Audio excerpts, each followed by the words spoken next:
The movie opens with the main character, Jake Sully, narrating his simple and peaceful life with his family in Pandora. As the chief of the Omaticaya tribe, he mentions that he and his wife Neytiri have a total of 5 children now. 2 sons, Neteyam and Loak, a daughter, Tak, their adopted daughter Kiri, and a human boy named Spider. Jake goes on to clarify that Kiri is the daughter of his dear friend Grace, who died while helping the Na'vi people fight against humans. As for Spider, he was left behind when all the humans returned to Earth after losing their battle. Jake states that the children play together and take good care of one another. Despite being different in color and body size, Jack mentions that all of the children live together like a family. However, Neytiri does not like Spider because he is revealed to be the son of Colonel Miles Quaritch, the evil man who almost wiped off the Na'vis. It turns out that Spider was left behind on Pandora because he was too small to be transported back to Earth. As he says, you can't put babies into cryosleep. Kiri, on the other hand, has a special connection with Spider and is really fond of him. As the human boy has spent all of his life with the Na'vi people, he thinks that he is one of them.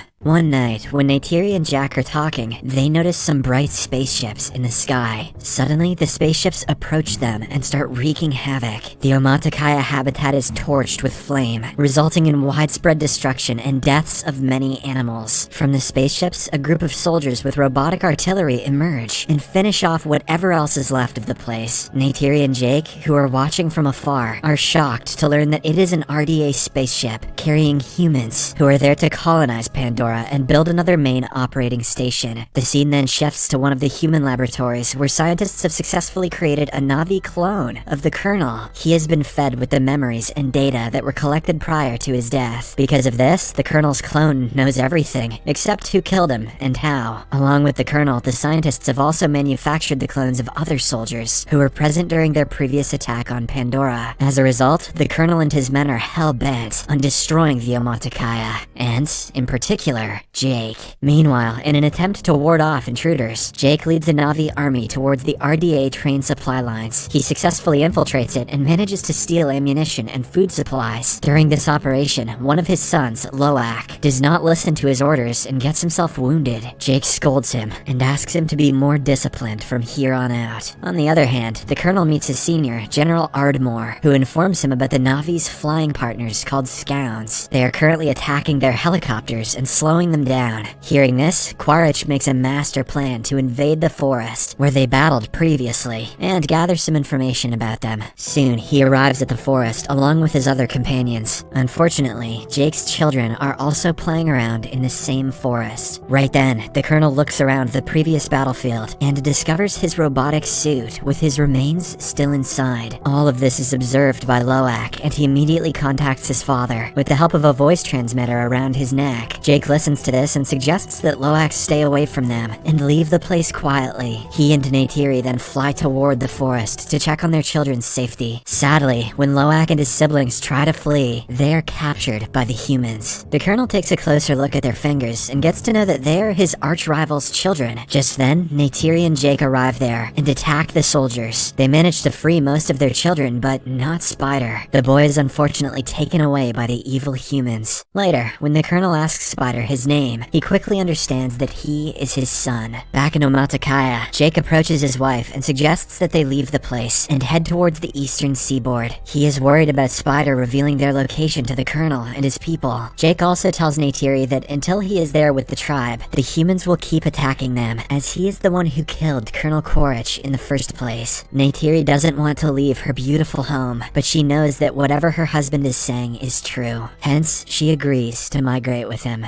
On the other hand, General Ardmore dishes out some cruelty on Spider by placing him in a rotating machine. Yes, put him in the little naked human spinning machine. That'll make him talk. He tries to extract important information from the boy, but to no avail. Spider is too loyal to his Na'vi parents, and he just won't budge. Surprisingly, the Colonel cannot see his son in this state, so he immediately stops the spinning machine. He then approaches the General and tells her that he will handle Spider in his own way. Later, he meets the boy in a separate room and reassures him that he's not a bad person, he also discloses that he's here to take him back to Earth. This warms up Spider's heart, and he eventually agrees to provide him with the information he wants. In the next scene, Jake and his entire family leave their native home and fly away on their scouts. After flying for a few days, they finally arrive at a place called Metkayina, where another Na'vi tribe lives. Surprisingly, the Na'vis living here are fainter in color, and they prefer to stay in the water. Seeing Jake and his gang, they start making fun of their appearance. Soon, the head of the tribe, Tonowari, arrives with his wife. He feels skeptical about Jake and his family, and mentions that they are not suited to survive in the water. However, desperate to save his family, Jake promises that they will adapt to the place in no time. He then reveals how they are being chased after by some humans. Hearing this, Tonowari finally agrees to let them stay, and provides them with shelter. He also asks his children to teach Jake's children how to swim, and use their special creatures to move around the water. Obliging to the request, Tonowari's children take their new friends to the ocean and start showing them the basics. Meanwhile, the ever-so-mischievous Loak tries to connect with a sea creature, but loses control and falls into the water. Seeing him, Tonowari's children start laughing. As all this is happening, the girl Kiri can be seen deep inside the ocean. Surprisingly, she has adapted well to the place, and can even control some sea creatures. Mysterious and convenient. The following day, while Kiri is meditating underwater, Tonowari's son, Aonang, and his friends approach her and start making fun of her, calling her a freak. Because of this, Loak arrives and punches Aonang. Aonang doesn't take this sitting down though, and starts clapping some ass with his thick tail. Later, when Jake finds out about the incident, he angrily orders his son to go and apologize to Aonang, as he is the clan leader's son. Reluctantly, Loak agrees and says sorry. Although Aonang forgives him in front of the others, deep down he is still angry. So, in order to teach Loak a lesson, he takes him to a scheduled location on the pretext of swimming. Loak is completely oblivious that there are dangerous sea predators in the area. A while later, when Loak is fishing, a large predator swims at him rapidly. Terrified, afraid, Loak looks around for help, but fails to find anyone. But just then, a humongous creature named Payakan comes to the rescue. It swiftly kills the predator with the help of its wide head. Here, we get to know that Payakan is a tulkun, a peaceful and intelligent creature. There are thousands of tulkuns in the sea, which the Metkayina regard as their spiritual family. Payakan is the largest and mightiest of them all. In the meantime, Loak is rescued and brought to the surface by Payakan. The latter also helps the creature by pulling out some harpoons, which were apparently hurting it. With this, the two create a beautiful bond and befriend each other. Loak even climbs through his blowhole. It's disgusting. Later, when Loak reaches land, he is called up by Tonowari. The strict leader has found out about his son's shenanigans and wants Aonang to apologize. However, the selfless Loak accepts responsibility for his actions and lies that Aonang had nothing to do with it. This finally makes Aonang understand that the new Na'vis are not so bad after all. After some time, Loak reunites with his brother and friends and explains how Payakan saved his life. To his surprise, no one believes him. Instead, they reveal that Payakan is a killer, and that's why it was abandoned by the other Tulkuns. On the other hand, Spider briefs the Colonel about some Na'vi culture and takes him to the Hallelujah Mountains to select a scoun for him. At first, the Colonel struggles, but soon he gets the hang of it and flies around. Shortly after, he also gets information about Jake's possible location and heads towards the Metkayina Reef with his army. On arriving, he confronts some of the Zoras and inquires if they know Jake. When the Na'vis say no, the evil humans kill one of them and also burn their houses. Despite this, the Na'vis stand by their statement. Left with no options, the Colonel signals his team to go for Plan B. Now he wants to kill the Tulkuns in large numbers, hoping that this will finally draw out Jake. But there is another advantage to killing them. The Tulkuns have a precious liquid inside their brains, which can increase the longevity of life. On Earth, a single liter of this liquid will go for millions. Space whale brain goop, the only resource more valuable than unobtainium. Soon, some hunters start chasing after the sea monsters. They strike numerous trackers into them and render them unconscious. In a heartbreaking scene, we can see a mother Tulkun brutally laid to death, while her offspring lays by her in shock. The humans eventually leave, with the trackers still inside the Tulkuns. When the Metkayina discover that their friends are getting killed, they become angry and decide to engage engage with the attackers. However, Jake calms them down and mentions that they need to inform the Tulkuns about the trackers first. This is the only way that they can prevent a future strike. As soon as Loak hears this, he leaves to inform his best friend Payakan about it. Aonung and a few other locals also join him. After a while, they eventually meet Payakan and prepare to pull the tracker out of him. But just then, the colonel and his hunting crew arrive in their whale ship. After seeing them, Loak connects to his father and informs him about the situation. In the nick of time, he and his friends also manage to pull the tracker out from Payakan's body. After this, they hide underwater while the colonel's crew starts looking for them. Meanwhile, Jake approaches Tonowari and informs him that their children are missing. This worries the latter, and he quickly orders his people to prepare for war. Jake and Neytiri also grab their weapons, and soon all of them collectively head towards the battlefield. On the other hand, the colonel orders his crew to launch their attack on the Tulkuns and find Jake's children. After searching for a while, they eventually find Kiri and Took and capture them in a net. Loak tries his best to tear the net, but gets himself pulled to the whale ship with it. Soon, the colonel arrives and cuffs them to the railing of the ship. He then takes Loak's color transmitter and asks Jake to surrender for the safety of his children. Having no options, Jake agrees to his conditions. At the same time, Payakan notices his best friend Loak handcuffed to the deck and decides to save him. In a risky move, he suddenly jumps onto the deck and starts moving his massive fins. This throws away a lot of soldiers and obliterates the ship. Taking advantage of the distraction, Jake and the Metkayina also launch their attack on the colonel and his army. They want to save their children, but they also want revenge. Meanwhile, Spider breaks the controller of the whale ship, causing it to strike the rocks and allow water to fill inside it. Next, Jake and his eldest son Neteyam quickly climb the deck and free Loak, Took, and Kiri. Then they order the children to return to safety, but Loak refuses. Instead, he decides to save his adopted brother Spider. Neteyam also joins him, and after a bit of searching, they find Spider. When they are about to leave the ship, the colonel notices them and opens fire. Unfortunately, Neteyam gets hit by one of the bullets and is severely injured. Loak and Spider immediately take him to the shore to their mother, but because of the excessive blood loss, he passes away. Seeing her son die right in front of her eyes, Neytiri starts crying and screaming loudly. Meanwhile, the evil colonel manages to capture Kiri and Took using his scown. He later connects with Jake and reveals that both his two daughters are with him. After getting this information, Jake somehow calms Neytiri down and persuades her to join him and save their daughters. The latter obliges, and filled with rage, she calls her scown, grabs her bow and arrows, and goes flying towards the ship. Soon, Jake approaches the ship and causes an explosion, killing the colonel's men. Neytiri also arrives there and starts shooting arrows at the remaining humans, killing them all instantly. Meanwhile, Jake finds his little daughter, Took, and frees her. But at the same time, the colonel also shows up. He is holding Kiri at knife point. He threatens Jake to put down his weapons, and the latter reluctantly does so. In the meantime, a vengeful Neytiri captures Spider and threatens to kill him. At first, the colonel mentions that he has no relationship with Spider, but when Neytiri makes a small cut in the boy's chest, he immediately leaves Kiri. With this, Neytiri and her family prepare to leave, but the colonel mentions that he will again hunt Jake down and kill him. Later, Jake realizes that he needs to eliminate the colonel to live a peaceful life. Hence, he returns to the battlefield. This time, the arch-rivals fight each other in an old-fashioned fist fight. It is a brutal one, and the two match each other stride for stride. But in the end, it is our hero Jake who prevails. He manages to wrap his arms around the colonel's neck and knock him unconscious. Jake assumes that he is dead and lets him drown in the water. Unfortunately, he too struggles to breathe and starts sinking to the bottom. But at the same time, Loak comes to his rescue and brings him to the surface. Later, Payakan carries the whole family and brings them to the shore. On the other hand, Spider also pulls his biological dad out of the water and saves his life. But when the colonel asks him to leave the place with him, Spider refuses and returns to his adoptive family. In the last scene, Jake's family and the whole Metkayina tribe bury Neteyam's body at the bottom of the ocean, where the lighting tubes embrace him like their own.